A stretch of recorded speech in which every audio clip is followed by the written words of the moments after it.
Vous êtes sur Medi 1, merci de nous rester fidèles. Soyez les bienvenus dans ce nouveau numéro de votre émission Génération News, l'émission qui prend à cœur toutes les problématiques liées à la jeunesse, mais également tout ce qui fait le buzz sur Internet. On parle de jeunesse, mais quelle jeunesse? Vous allez comprendre en tout cas en première partie d'émission, car mes invités et moi, nous allons faire un focus sur l'émancipation de la jeune fille. Pourquoi aujourd'hui certaines jeunes filles ont du mal à s'émanciper sur le continent? Qu'en est-il réellement? Quels sont les obstacles? Les éléments de réponse en première partie d'émission, évidemment. Et en deuxième partie d'émission, toujours un focus sur la jeunesse. Aujourd'hui, il y a un terme qu'on utilise pour appeler la jeune fille qui devient maman. C'est simplement le terme jeune fille mère. Mais qu'en est-il du planning familial? Comment impliquer aujourd'hui les jeunes à respecter cette notion de planning familial? Vous en saurez un peu plus en fin d'émission. Ils sont là avec moi sur ce plateau de Génération News. Mes invités, il s'agit de Mariam. Mariam, vous êtes étudiante en statistique. En tout cas, merci d'avoir répondu à l'invitation de Génération News. Troisième participation, c'est toujours un plaisir d'être invité évidemment sur ce plateau de Média. Merci Régis, c'était un plaisir d'être là. Et nous avons également le plaisir de recevoir un nouveau. Il s'agit de notre ami Clamart. Vous êtes étudiant en droit. Merci d'avoir répondu à l'invitation de Génération News. Tout plaisir est pour moi en tout cas. Et on termine avec un habitué de ce plateau Génération News, Ralph Versel. Merci en tout cas d'avoir répondu à l'invitation de Génération News, étudiant en droit également. Merci d'être là avec nous sur ce plateau. Merci beaucoup Régis. Les amis, nous allons tout de suite entrer dans le vif du sujet. La première thématique, je l'ai souligné dans mon introduction, nous allons parler de l'émancipation de la jeune fille sur le continent. Ce qui concerne évidemment l'obstacle. Mariam, tu es la seule femme de ce plateau, comprend et part du principe qu'on fera beaucoup référence à toi également. Mais je veux dire, qu'en est-il réellement? Selon toi, qu'est-ce qui empêche aujourd'hui la jeune fille sur le continent à s'émanciper? Tout d'abord, les femmes et les filles peuvent faire ce qu'elles veulent. Il n'y a pas de limite à ce que nous, les femmes, pouvons faire. Malheureusement, ce n'est pas le cas partout. Il existe cependant de multiples obstacles auxquels sont confrontées les jeunes filles, à savoir tout d'abord le sexisme. Cette discrimination de genre et de sexe ne permet pas aux jeunes filles d'exercer leurs droits, d'avoir également des postes et également d'accéder à certaines opportunités. D'accord. Donc on parle un petit peu de tout ce qui est sexisme et tout ça, un petit peu, oui, évidemment que ça reste un obstacle, sinon un facteur majeur à cette émancipation de la jeune fille sur le continent. Clamart, Mariam a évoqué évidemment un point en parlant de sexisme, et quand on parle de sexisme, en général, c'est l'homme un petit peu qui est l'élément déclencheur de cette mauvaise pensée, j'ai envie de dire. Mais qu'en est-il? Je veux dire, aujourd'hui, quel regard portes-tu en tant que jeune et en tant qu'homme sur ce qu'elle vient de souligner, sur le fait qu'aujourd'hui, qu'il y ait en tout cas sur le continent des jeunes filles qui ont du mal à s'émanciper au vu de toutes ces petites choses-là? Alors pour ma part, je pense que tout part de la coutume africaine, étant donné que nous sommes en Afrique. Les us et coutumes africaines que nous conservons jusqu'à aujourd'hui, et c'est en fait freine un peu nos mentalités, si bien que la femme est souvent considérée comme une femme au foyer, comme l'être qui doit toujours être à côté de l'homme, souvent même derrière l'homme, mais plutôt à côté, parce que la femme doit accompagner l'homme pour pouvoir s'épanouir, pour que les deux puissent s'épanouir. Donc tout part, pour moi en tout cas, tout part de la coutume africaine qui souvent chosifie un peu la femme et qui bloque son épanouissement. Donc, pour ma part, c'est tout part des us et coutumes africaines. Ralph, évidemment, notre ami Clamart vient de souligner un autre point, pas très loin évidemment du point évoqué par notre ami Mariam. Mariam parlait du sexisme, alors Clamart est beaucoup plus revenu sur l'éducation à l'africaine. Alors il est vrai que sur le continent, on est très ancré dans tout ce qui est traditionnel, tout ce qui est culturel, et notre tradition veut, en tout cas, du moins certaines traditions sur le continent, veulent que la femme, effectivement, reste à la maison. La jeune fille doit se lever très tôt, faire le dîner, nettoyer la maison et tout le reste, en tout cas les tâches ménagères. Et de l'autre côté, on a beaucoup plus des institutions aujourd'hui qui luttent pour l'émancipation de la jeune fille, pour le respect des droits des femmes. Comment aujourd'hui analyses-tu, on va dire, ce dualisme qui existe aujourd'hui entre la culture, la tradition à laquelle on a hérité de nos parents, et puis ce nouveau monde tout simplement qui nous pousse à respecter la jeune fille et à l'aider à s'émanciper? Oui, mais aujourd'hui, il faut prendre s'il faut partir de votre analyse, moi je prendrais l'exemple d'une femme quand elle naît, elle vit dans une foyer avec un père et une mère. C'est le père qui est le tuteur de cette fille. Ouais. Quand elle ira au mariage, au lieu d'aller fonder une famille, mais dans les traditions africaines, on a l'habitude de donner la femme à un homme pour que l'homme soit garant. Donc, elle quitte sous tutelle du père pour aller sous le tutelle de son mari. Donc, en prenant cet exemple, nous comprenons juste que c'est nos traditions, nos rites, comme l'a souligné clairement, mais aujourd'hui, je peux dire autre temps, autre mœurs. Avec l'évolution de la société, l'évolution de la nature et surtout des droits et textes qui sont en train d'être mis en vigueur pour l'émancipation et accorder la place à la femme. Aujourd'hui, quand on parle de l'émancipation, la plupart des gens ont tendance à penser que la femme revendique une forme d'égalité. Une forme d'égalité ou bien revendique avoir plus que l'homme. Alors que c'est pas ça. C'est juste qu'elle pense, et c'est vrai qu'elle n'a pas sa place dans la société et elle devrait avoir sa place pour pouvoir apporter juste sa pierre à l'édifice. Donc, il n'y a rien de mal à cela. Nous sommes de joie que la balance puisse essayer un peu déséquilibrer, même si ce n'est pas encore le cas. Mais espérons que dans les jours à venir, l'égalité entre la femme et l'homme pourra être au même titre au même point et que la femme pourra s'émanciper. Elle aura l'occasion de faire tout ce qu'elle aimerait faire sans que personne puisse l'interdire, bien puisse avoir un mauvais œil sur elle. Effectivement, c'est vrai que Mariem, quand on parle de, évidemment, on va utiliser, on va dire la métaphore de notre ami Raph en parlant de balance pour que la balance soit équilibrée. C'est vrai qu'on parle d'émancipation de la femme, et on va peut-être revenir sur l'émancipation de la jeune fille qui va devenir plus tard une femme, évidemment. Mais je veux dire, c'est vrai qu'aujourd'hui, plusieurs jeunes filles n'ont pas accès à l'éducation dans certains pays sur le continent. Est-ce que ça aussi, ça freine l'émancipation de la jeune fille, le fait qu'elle ne puisse pas être en contact de cette forme d'éducation moderne, j'ai envie de dire? Tout à fait. Je dirais plutôt, on parlera cependant de la barrière à l'éducation.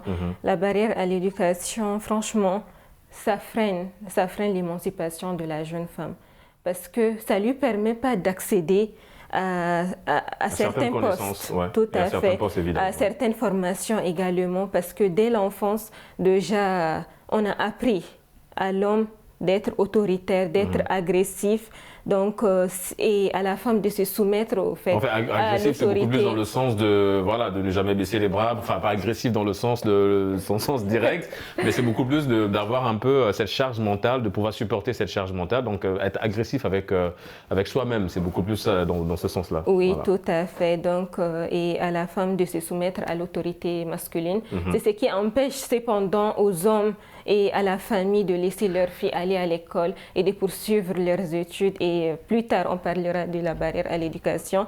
Et on dira aussi que l'on remarquera dans notre société actuelle que on ne compte pas assez des entreprises dirigées par des femmes, mais on compte beaucoup des entreprises dirigées par des hommes.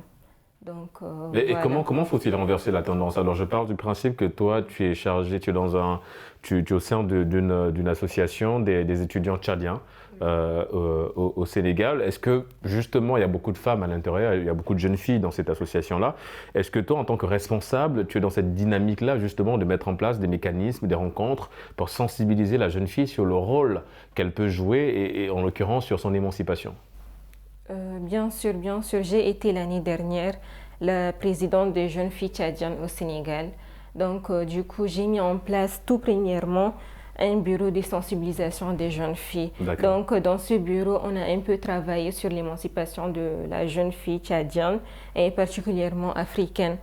Donc voilà, je pense que pour pouvoir renverser la situation, c'est tout premièrement de sensibiliser la société entière et surtout nos parents, de leur dire que voilà, l'éducation de la jeune fille est nécessaire parce qu'elle va contribuer, lorsqu'elle poursuit ses études, elle va contribuer également dans la maison et elle contribuera également pour son propre intérêt.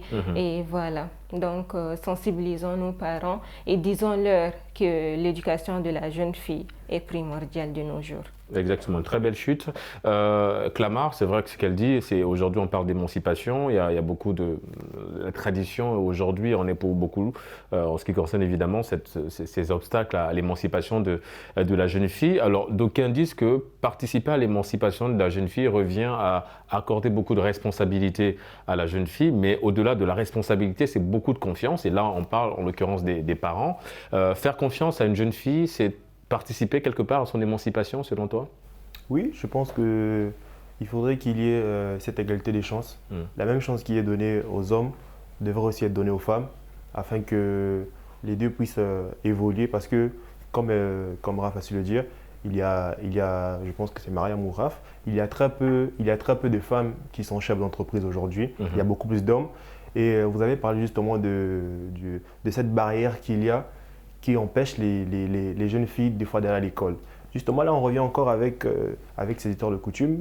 Supposons, on va prendre l'exemple de la religion, par exemple, la religion musulmane, où est-ce que souvent, c'est plus l'homme qu'on envoie à l'école que la femme. Parce que la femme est destinée à être une femme au foyer. Bon, après, c'est beaucoup plus en Afrique, de façon générale. Hein, donc, ouais. Si seulement nous restons dans ce cadre-là, c'est qu'il faudrait qu'on essaie de revoir tout ça, surtout pour accorder cette égalité de chance tant à la fille qu'au jeune garçon, que les deux puissent aller à l'école.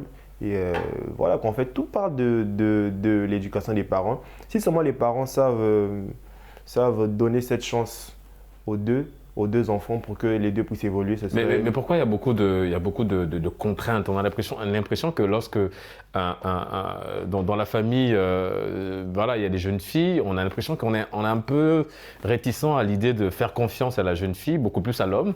Mais à la jeune fille, on s'inquiète voilà, on est un peu sceptique, on se pose beaucoup de questions. Pourquoi, selon toi? Mais si nous essayons d'être un peu plus réalistes, les parents en Afrique, bon, on va pas seulement dire en Afrique, mais les parents de façon générale ont quelquefois cette crainte de faire un peu plus confiance à la fille parce qu'ils se disent quelquefois qu'elle peut tomber enceinte. Ouais. Et si elle tombe enceinte, sa vie… Très jeune, c'est un peu compliqué. Ouais, que sa vie pourrait prendre une autre tournure parce qu'il fallait vraiment se rendre à l'évidence qu'une femme enceinte, une jeune fille enceinte et un garçon qui ira engrosser une fille, les deux, leur avenir ne sera pas forcément pareil. Bon, comme on dit en Afrique, un enfant qui fait un enfant qui va éduquer qui? Voilà. C'est un peu ça.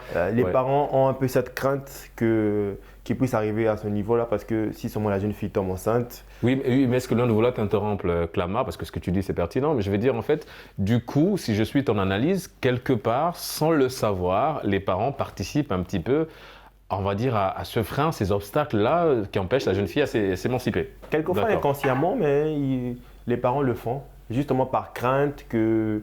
Voilà, on a beaucoup plus peur que la jeune fille soit, on va dire, exposée aux différents dangers de la vie. Parce que, en tout cas, il faut se rendre compte que la femme est, on va dire, un peu plus vulnérable que l'homme face à certaines situations et certains dangers de la vie aussi. D'accord.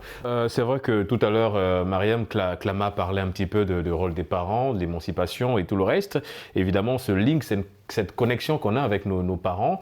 Tu es une femme. Est-ce qu'aujourd'hui, tu peux affirmer ou on va dire tout simplement relativiser le fait que ta maman a participé un tant soit peu à ton émancipation? Comment a été la connexion avec maman plus jeune? Évidemment, quand je parle de plus jeune, c'est entre parenthèses parce que tu l'es. Mais je veux dire, comment ça se passait avec maman? Est-ce qu'elle te faisait confiance? Est-ce qu'elle a participé à ton émancipation? Et comment? Je dirais sans doute que ma mère a contribué énormément à mon émancipation parce qu'elle m'a toujours soutenue dans mes études, que ce soit au primaire, au secondaire ou bien actuellement à l'université. Je dirais aussi, alhamdoulilah, j'ai eu une mère instruite qui a fait ses études supérieures et là, c'est une chance parce qu'elle me soutient, même actuellement dans mon poste actuel. au niveau de l'association des étudiants tchadiens, elle m'encourage à aller de l'avant. De l'avant, ouais. Oui, tout à fait. Donc, je dirais plutôt que l'émancipation de la jeune fille porte énormément sur ce que les parents nous donnent et dans leur encouragement également. Et évitons également ces clichés négatifs parce que il y a les clichés négatifs tels que voilà, portés sur l'éducation de la fille à l'école. D'accord. Oui, de jeunes filles qui partent à l'école. Très souvent, lorsqu'on voit une jeune fille aller à l'école, on a tendance à croire que celle-ci, elle va tout juste pour côtoyer les garçons et après tomber enceinte. Et ce n'est pas le cas. Et même si elle tombe enceinte, on a tout le temps tendance à peut-être la frapper, la bastonner, mais à laisser complètement ignorer ce qu'il a enceinté en fait. Donc ces clichés vraiment négatifs, laissons-les de côté et vraiment contribuons à l'éducation de la jeune fille. C'est vrai que, comme on dit, une jeune fille en manque d'éducation, c'est un peu une entreprise seule. Et Ralph, donc c'est vrai que aujourd'hui, on a besoin d'avoir des jeunes filles un peu à la tête des entreprises. Alors c'est vrai que Mariem parlait tout à l'heure de cette absence des jeunes filles à la tête des institutions ou bien des entreprises. Bon, avec l'entrepreneuriat, la tendance, ça change un petit peu aujourd'hui. On retrouve beaucoup plus de jeunes filles en tête de liste sur beaucoup d'activités qui participent on va dire, à l'éclosion d'autres talents aussi, mais surtout à l'émergence de leurs pays respectifs. On parle justement de ces jeunes filles qui réussissent. C'est vrai qu'aujourd'hui, on parle de l'émancipation, on parle d'obstacles, mais il y en a qui ont réussi à vaincre ces obstacles-là et qui sont aujourd'hui des jeunes filles, des modèles de réussite pour beaucoup de leurs petites sœurs. Qu'en est-il de ces femmes? Quelle appréciation fais-tu, mon cher Ralph, de ces jeunes filles? Avant d'abord de faire l'appréciation sur ces filles qui ont réussi vraiment à s'émanciper, ouais. J'aimerais revenir sur les clichés que Mariam disait. D'accord. Parmi les clichés, nous avons souvent tendance, là particulièrement nous les hommes, à dire la femme est émotive. L'homme a un sang-froid, donc d'où nous voyons beaucoup plus les hommes sous les hautes fonctions. Dans les entreprises, les hommes occupent des postes de directeur. Des postes clés. Des postes clés de l'entreprise parce que nous les hommes, on s'est dit la femme est émotive et face à certaines situations, elle ne va pas gérer rationnellement. Mais on est d'accord aujourd'hui, Ralph, que ça a changé aujourd'hui. Oui, aujourd'hui, on a beaucoup plus des jeunes filles qui ont de la poigne et qui savent dire non à une proposition.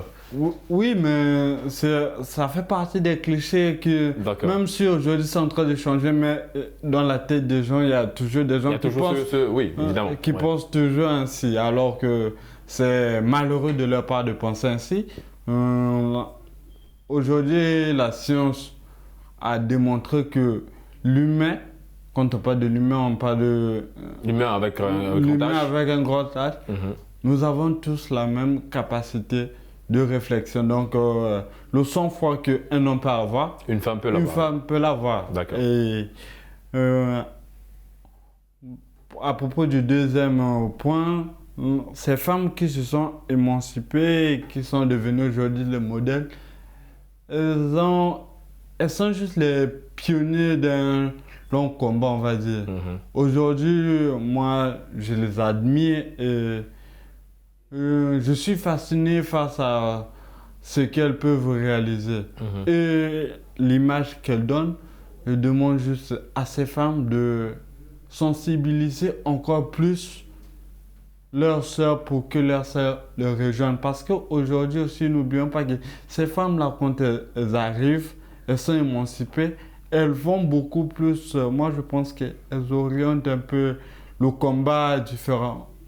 Elles vont beaucoup plus à l'attaque des hommes que moi je pense que si elles essaient de focaliser leur force sur leurs sœurs, de les amener, au moins la masse pourra changer. Parce que même si je prends l'exemple d'une femme qui est entourée de... Bon, par exemple, sur ce plateau, nous sommes trois hommes et il y a une seule femme. Et que si Mariam veut lutter à ce que une deuxième femme puisse intervenir sur le plateau, il y aura un peu de difficultés. Alors que si la deuxième femme est derrière Mariam pour suivre les traces de Mariam, elle aura un peu cette facilité de rentrer. Donc je pense que... C'est vrai que quand certaines jeunes filles arrivent à s'émanciper, parce que quand on parle d'émancipation, c'est une forme d'indépendance, de réussite, que ce soit sociale ou financière.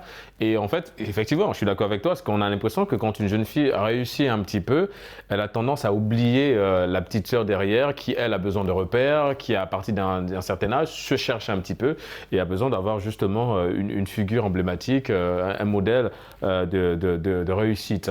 On a parlé évidemment de beaucoup de choses, Clamart, on a parlé de la jeune fille. Alors aujourd'hui, les autorités, que ce soit au Sénégal, au Maroc, un peu partout, dans beaucoup de pays sur le continent, participent quelque part un petit peu à cette forme d'émancipation. Tu me donneras ton avis là-dessus. C'est qu'aujourd'hui, par exemple, on a une politique sur l'éducation qui consiste à orienter beaucoup plus les jeunes filles vers les matières scientifiques, parce qu'on remarque que la jeune fille est beaucoup plus en train à tout ce qui tourne autour de la littérature, mais tous les domaines scientifiques, on a l'impression qu'il y a un peu cette réticence à y aller. Et donc, on met en place aujourd'hui des mécanismes pour pousser, emmener, sinon, la jeune fille à embrasser les matières scientifiques. Qu'est-ce que cela t'inspire? Est-ce que ça aussi, c'est une émancipation de la jeune fille, ou bien c'est une émancipation du continent de façon générale, parce qu'on sait que la femme, par naissance, elle a une façon de gérer le foyer ou de gérer de façon générale. Elle est née avec cette aptitude de gestion. Est-ce que emmener les jeunes filles à s'émanciper dans les domaines scientifiques, c'est aussi prendre, on va dire, le risque de voir son pays s'émanciper dans le bon sens, j'ai envie de dire? Oui, inciter les jeunes filles à pouvoir aller vers des séries scientifiques est une forme d'émancipation. Mais pour ma part, je considère que c'est une forme d'émancipation, on va la dire un peu partielle en fait. D'accord. Parce que la femme s'intéresse plus à la littérature qu'à la science, pour moi, je me dis que ça ne change pas grand-chose. Mais ce qui est sûr, en allant vers en fait, cette politique est mise en place. Pourquoi? Parce que les autorités ont beaucoup plus remarqué que les matières scientifiques, vous voyez que... sont délaissées un peu. Ils sont un peu délaissés par les femmes, mais à part ça, c'est que les matières scientifiques généralement débouchent sur des métiers qui sont un peu pratiques, vous voyez. Physique, ouais. Voilà, un peu physique. Et donc, il y a ce cliché dont Raph parlait qui, disons, après, fait passer la femme pour... pas tous les métiers, je veux dire, pour être codeur par exemple, si je veux dire, tu es devant ton ordinateur, c'est pas vraiment physique dans ce sens-là. Pas physique, mais après, je suis d'accord avec toi, hein. Je te rejoins sur certains points, certains métiers qui demandent justement une force physique. Mais après, ça nous rassure que tous les métiers liés à la technologie ne se résument pas au physique. Non, pas forcément au physique, mais au quotient intellectuel aussi, justement, au sang-froid comme... l'a souligné Ralph. Voilà, donc pour ma part, j'estime que la femme a sa place dans ce milieu, scientifique, et elle peut vraiment s'y épanouir et aider aussi le développement. D'accord. Dans ce sens-là. Alors, tu es congolais de nationalité. Moi, ce que j'ai envie de savoir aujourd'hui, c'est quelle est la situation de la jeune fille au Congo aujourd'hui, selon toi, des informations que tu possèdes? Oui, il y a un ministère qui a été mis en place depuis des années. Aujourd'hui, qui lutte pour la promotion de la femme, qui en tout cas essaye de beaucoup promouvoir la femme de ce côté. Et pour ma part, j'estime que il y a une bonne évolution. Oui, l'évolution est quand même bonne. Les jeunes filles s'intéressent beaucoup plus à l'école. Et on remarque même que généralement dans les examens d'État, le baccalauréat, c'est vrai, c'est la jeune fille, c'est les filles qui sont généralement les jeunes filles qui cartonnent un peu plus que les hommes. Donc j'estime que l'évolution est quand même en bonne voie. C'est le cas au Tchad aussi, Mariam? En quelques mots, parce qu'on arrive au terme de cette première partie d'émission. C'est le cas au Tchad aussi? On note une nette évolution dans ce sens-là, une prise en considération des sollicitations des jeunes filles? Oui, bien sûr. De nos jours, on remarque que le ministère encourage les filles à s'émanciper et à être dépendantes d'elles-mêmes. Écoutez, c'est franchement avoir une génération de jeunes filles émancipées sur le continent, c'est tout le mal que nous nous souhaitons pour voir en tout cas ce beau et joli rêve se réaliser. Les amis, il est temps pour nous de marquer une courte pause. On se retrouve dans une poignée de minutes pour parler cette fois-ci du planning familial. Toujours avec la jeune fille et le jeune petit garçon. Vous en saurez un peu plus en fin d'émission. On marque une courte pause, on se retrouve dans une poignée de minutes. A tout de suite.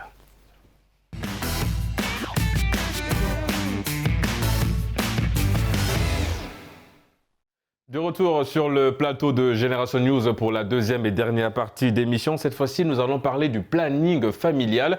Comment aujourd'hui impliquer les jeunes dans ce fameux et respectueux planning familial. On va peut-être revenir un petit peu sur la terminologie des mots, la définition, j'ai envie de dire. Ralph, qu'est-ce qu'on entend par planning familial? Par ma compréhension, là, le planning familial aujourd'hui, je peux définir comme étant une organisation ou bien une politique de gestion humaine. La gestion des enfants au niveau d'une famille. D'accord. Combien d'enfants peut-on en avoir et pour combien de temps en fait? D'accord. Donc c'est cette définition-là que je pourrais donner du planning familial. Effectivement, on parle de la gestion d'une famille, l'espacement de naissance et tout le reste évidemment. Clamart, est-ce qu'aujourd'hui quand on parle, la thématique c'est comment impliquer justement les jeunes dans ce planning familial? Comment selon toi? S'il fallait qu'on s'accroche aujourd'hui à cette thématique et avoir une réponse. Alors, je pense que le gouvernement devait mettre en œuvre des campagnes de sensibilisation pour mieux sensibiliser les jeunes dès le bas âge à cette politique-là, afin de justement éviter des grossesses indésirées, des jeunes filles mères en tout cas des jeunes filles qui deviennent mères très tôt, telles que nous l'assistons aujourd'hui. Et en tout cas, si seulement ces politiques-là sont beaucoup vulgarisées dans les écoles, dans les quartiers, surtout auprès des jeunes filles et ainsi des jeunes garçons, je pense que cette politique aura plus d'effet, beaucoup plus d'impact au sein de la jeunesse. Et les impliquer, c'est tout à l'heure vous avez parlé de la sensibilisation, donc les impliquer c'est aussi peut-être les aider à mettre en place des séminaires de formation ou bien de mettre en place des séminaires de formation et d'impliquer justement ces jeunes à venir, non seulement au-delà de participer, mais à venir aussi apprendre un petit peu. Justement, non seulement des séminaires de formation, mais aussi vulgariser cela beaucoup plus à l'école. Donc de l'insérer, de revoir un peu le programme scolaire, Voilà, de l'insérer également dans le programme scolaire devait être un peu revu afin de pouvoir insérer cela.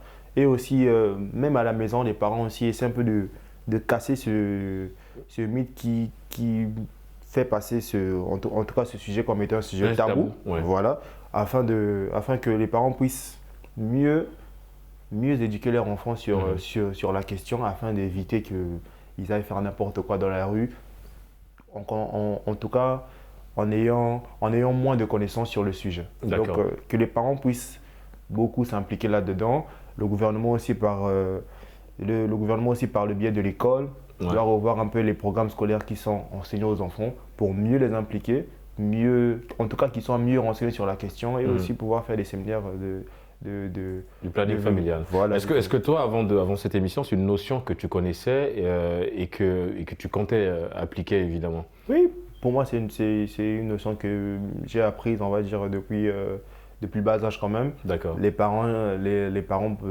chez moi ils ont un peu moins de tabou sur la question, surtout ma mère en tout cas qui était beaucoup claire avec moi. D'accord. Elle s'appelle comment ta maman? Maman Clarisse. Maman Clarisse, d'accord. Qu'on salue au passage depuis le Congo, évidemment.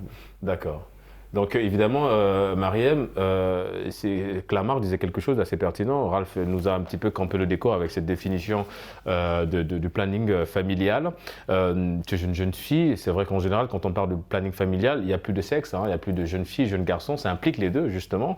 Et du coup, comment ça se passait à la maison avec la famille? Est-ce que c'était un sujet tabou ou bien c'était plutôt un sujet qu'il fallait mettre sur la table, un sujet avec lequel tu as grandi et qui te pousse aujourd'hui à attendre un petit peu avant de franchir certaines étapes de ta vie?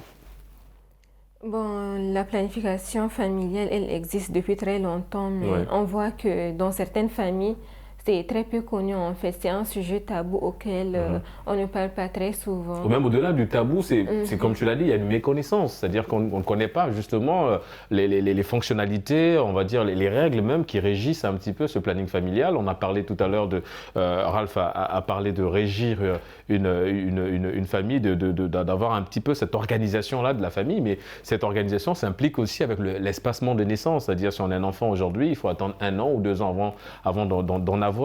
Mais visiblement, c'est une notion en Afrique qu'on retrouve rarement dans certaines familles, Marie. Oui, ça c'est réel en fait. Mais moi, je dirais plutôt que, voilà, dès l'âge mature, j'ai eu la connaissance.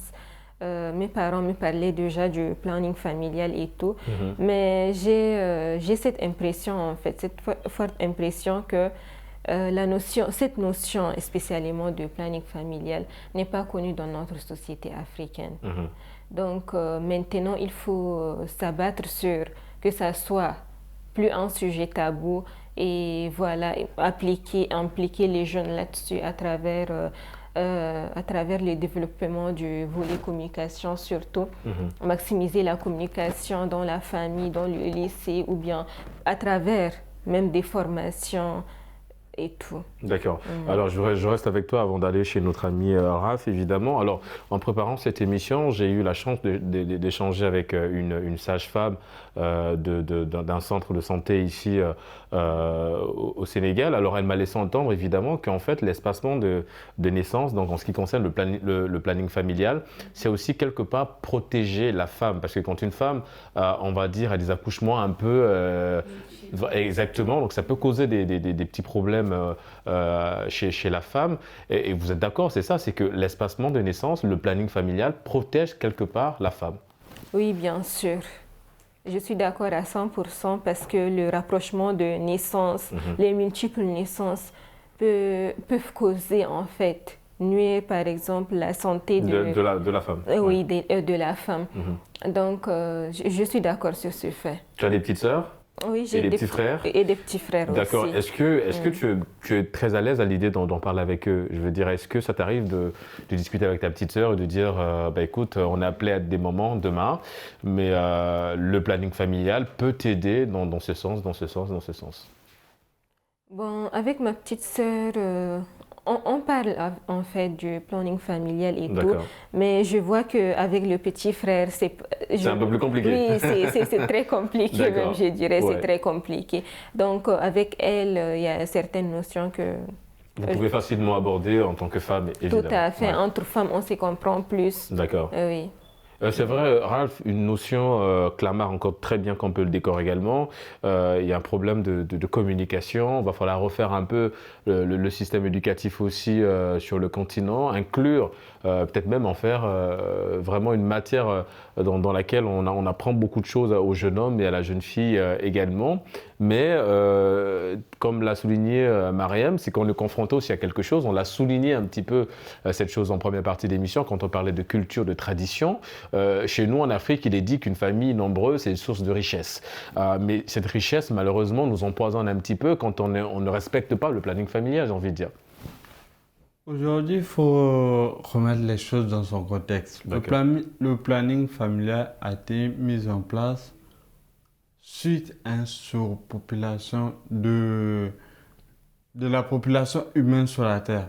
Là, nous avoisinons, si je ne me trompe pas, Ouais, les 8 milliards les 8 milliards. ouais, d'habitants. Et avec la superficie que nous avons, il y a trop de la population. Du coup, il y a eu des chercheurs qui ont fait des recherches et ils ont mis en place cette politique. Parmi les continents les plus touchés, à propos de la sous-population, nous avons l'Afrique qui est dans le top. Ouais, qui a une démographie énorme. On parle de beaucoup de jeunes, en tout cas, voilà, dans les années à venir. à l'horizon 2050. Voilà, évidemment que l'Afrique sera... Donc, tout en voyant ça, moi, ce que je me juste dire, c'est appeler nos gouvernements africains à essayer de vulgariser, comme Clamart l'a dit, mais je ne vais pas m'arrêter comme lui en disant à l'école. Moi, je parle beaucoup plus de la réalité. Nous voyons aujourd'hui il y a des grandes infrastructures juste au niveau des agglomérations, dans les grandes villes. Ouais, dans les banlieues, malheureusement, ouais. Et dans nos localités, il n'y a pas de l'emploi, il n'y a rien. Donc, les jeunes sont délaissés à eux-mêmes. Et face à cette situation, ces jeunes qui n'arrivent même plus à aller à l'école et se retrouvent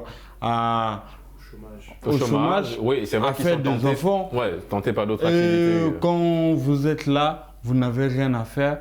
Votre femme est là. Je pense que la suite de l'histoire, on la connaît. Oui. Donc, et ce genre de situation fait augmenter le nombre des enfants de la famille. Mais parlons aussi du côté dont vous avez dit, en Afrique, on dit une famille nombreuse, c'est une famille riche. Ça, c'est la politique de nos ancêtres. Parce que pour eux, c'était plus il y a des gens, plus il y a la main-d'œuvre, plus il y a ceci. Mais leur temps ne correspond pas aujourd'hui à notre temps. Parce qu'aujourd'hui, pour avoir un enfant, il faut de l'argent en tout et pour tout. Mais d'où le planning familial. Oui. Donc là maintenant, on voit, avant, les Africains ne s'intéressaient pas au planning familial, il faut le dire, c'était un truc, là, donc on parlait de la notion de planning familial, on disait c'est un truc spécialement aux Blancs.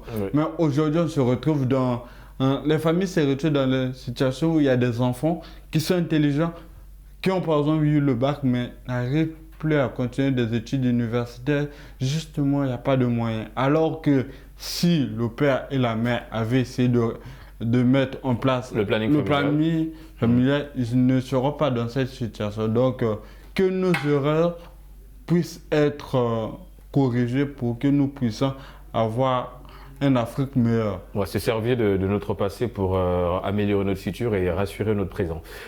C'est vrai que ce qu'il dit, c'est assez pertinent, Clamart. En Afrique, c'est vrai que voilà, il y a une famille nombreuse. On est tous issus un petit peu, je pense, sur ce plateau d'une famille nombreuse. Moi, je suis issu d'une famille de 9 membres. Dans ma famille, je suis le petit dernier, je suis le Benjamin. Mais je veux dire, en fait, effectivement, c'est que l'espacement de naissance, parce que le planning familial, c'est aussi ça, c'est l'espacement des naissances. Aller dans une politique d'espacement de naissance, ça évite effectivement le point soulevé par Ralph quand il parlait de l'aspect pécunier, où effectivement il faut avoir de l'argent. Et ça, effectivement, c'est faire un enfant. Pour toi, c'est quoi le bon espacement de naissance? Je veux dire, à quel moment on se dit, OK, on a fait un enfant là, il faut attendre quoi, 2 ans, 3 ans pour en faire, selon toi? En fait, il faut tenir en compte le fait que lorsque l'homme met au monde un enfant, cet enfant est destiné à grandir. Donc, et l'enfant va être scolarisé normalement. Donc, s'il y a un certain espace entre les naissances, c'est-à-dire au moins, je peux dire au moins de 5 ans, ça signifie que le premier enfant qui sera par exemple en classe de terminale, le second sera peut-être en 4e voire 3e.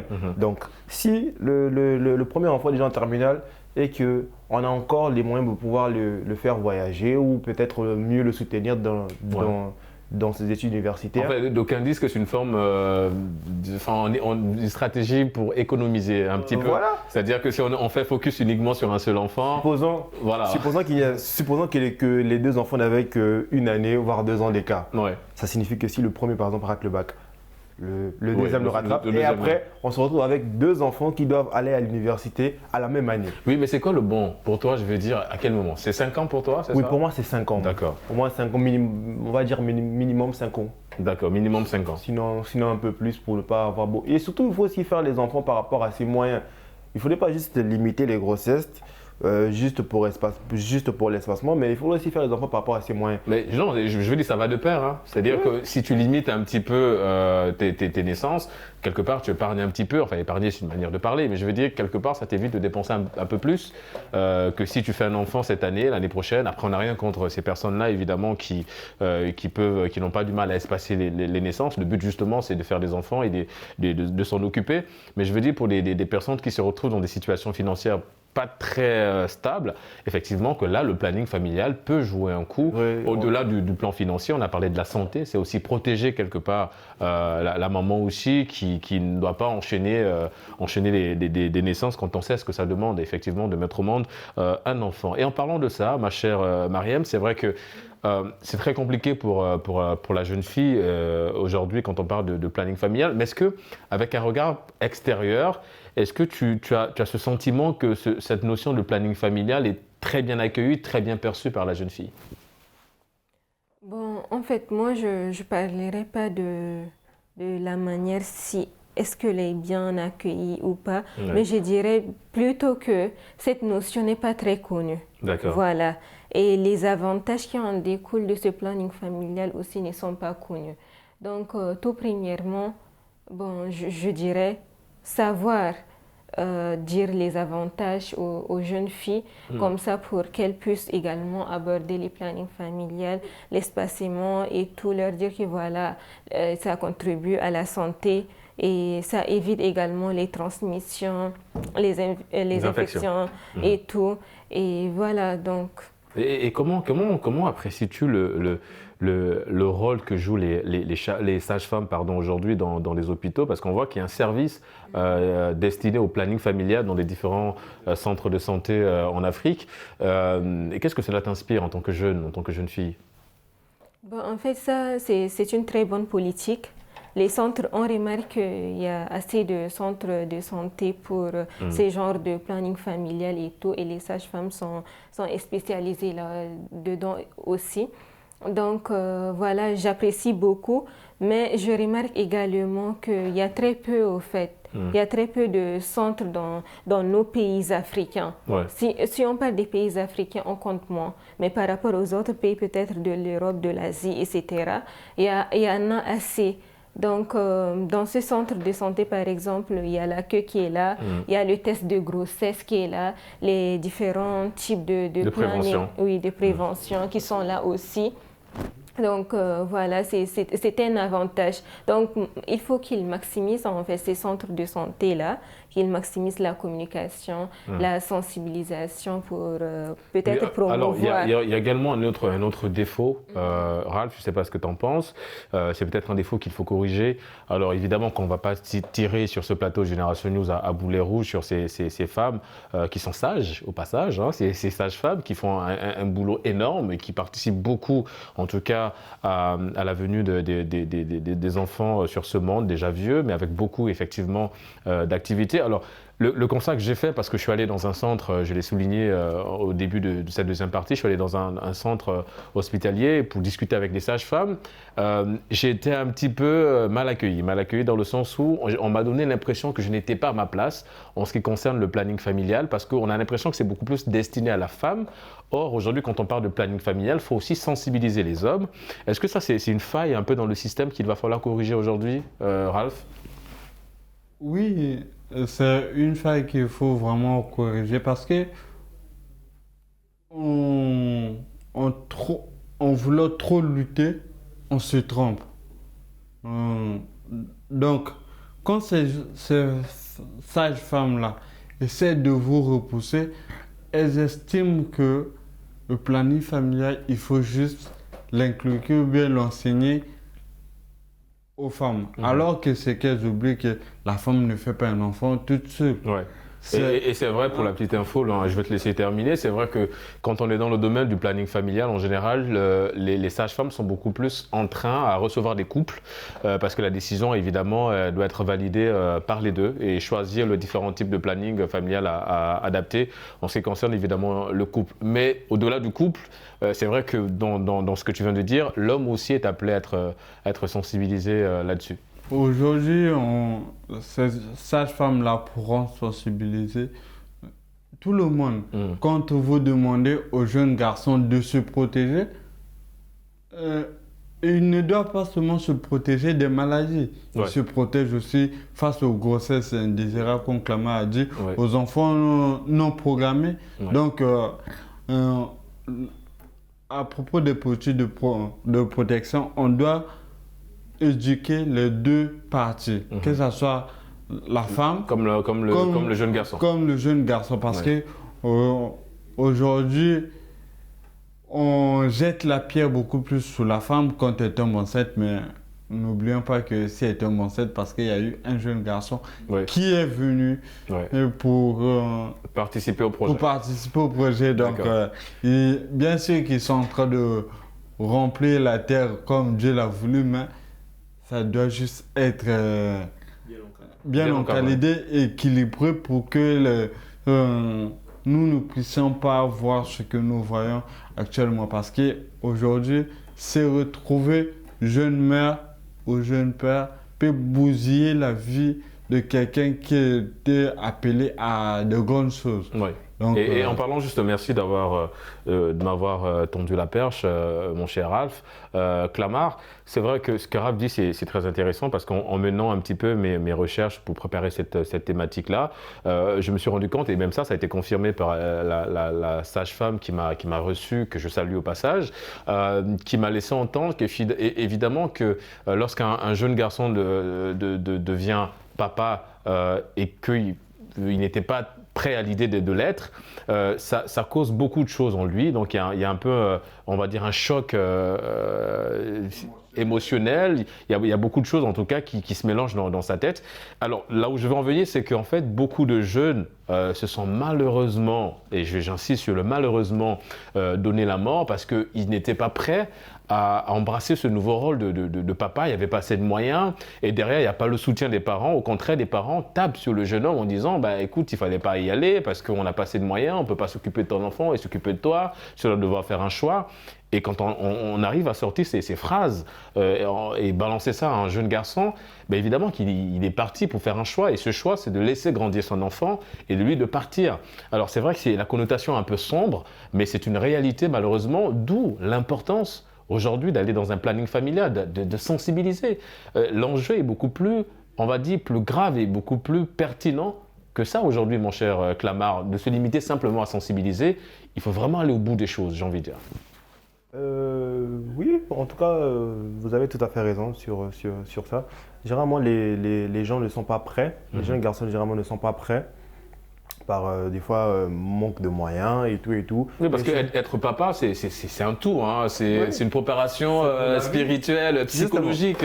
Voilà, il faut l'être, il faut être prêt. En tout cas, pour moi, afin d'éviter ce genre d'erreur, nous parlons justement du planning familial, mais il fallait vraiment rentrer dans le vif du sujet parce que lorsqu'on parle de planning familial, il y a aussi des différentes méthodes contraceptives qui doivent être vraiment enseignées, surtout aux jeunes qui n'ont pas la maîtrise de parce que c'est le cas au-delà évidemment de ce moyen qu'on connaît tous qu'on utilise. Mais je veux dire, il y a d'autres moyens aussi. Justement, c'est ce sur quoi les sages-femmes, insistent en général. Doivent insister beaucoup plus là-dessus pour mieux enseigner les jeunes gens dans cette notion-là. Pour la jeune fille, il y a la pilule qu'il faut prendre également. Si seulement, par exemple, le jeune garçon était mieux informé sur la question. Et la jeune fille aussi. Voilà, justement, si seulement les deux étaient mieux informés, ils auraient, par exemple, pu utiliser ces moyens-là. Voilà. Donc, il y a beaucoup de moyens qui peuvent être utilisés. Donc, si seulement ils étaient mieux enseignés, ils auraient peut-être pu éviter ce qu'on va appeler une erreur, juste en tout cas entre guillemets une erreur. Donc pour moi en tout cas tout part de l'éducation et la sensibilisation qui doivent être faites en tout cas. Mariam, il y a également un autre point, et j'ai échangé avec des jeunes filles et des jeunes garçons qui m'ont laissé entendre ce que notre ami Clamart vient de souligner, des moyens de contraception en tout cas pour se protéger. Alors beaucoup de jeunes filles disent qu'elles sont un peu victimes d'un regard, et même des jeunes hommes disent qu'ils sont victimes de ce regard de la société qui change un petit peu. Par exemple quand ces jeunes-là vont dans des pharmacies prendre ces produits-là, il y a un regard justement qui est très gênant. Je pense que vous êtes peut-être passé par là, par ce regard qui gêne un petit peu. Est-ce que ça aussi il faut changer ce regard-là aussi un petit peu Parce que plus on regarde la jeune fille avec de façon pas très appropriée, la jeune fille, elle va se retracter, et ce qui fait que voilà, ça va être un peu compliqué derrière. Donc il faut changer ce regard-là aussi. Tout à fait. Donc on remarque, voilà, comme vous l'aviez si bien dit, une certaine réticence de la part des jeunes garçons ou bien des jeunes filles. Ouais. Et voilà, il faut qu'on sensibilise tout premièrement pour pouvoir changer ces regards-là. Et la sensibilisation, c'est dans tous les secteurs d'activité, Oui. que ce soit au niveau du corps médical, les pharmaciens, les médecins, les sages-femmes, une grande sensibilisation pour dire laissez les jeunes venir à nous. Et ça va être plus, ça va être plus facile de sensibiliser. Essayer de normaliser le fait de recevoir des jeunes qui vont venir à la pharmacie demander, par exemple, des pilules, Oui. des Sans avoir ce condoms. regard un petit peu gênant, Voilà, on a l'impression de te gênant. juger. Voilà. Oui. Ah, bon, d'accord, évidemment, la sensibilisation dans tous les secteurs d'activité, jeunes filles, jeunes garçons qui regardent évidemment Média TV, Génération News.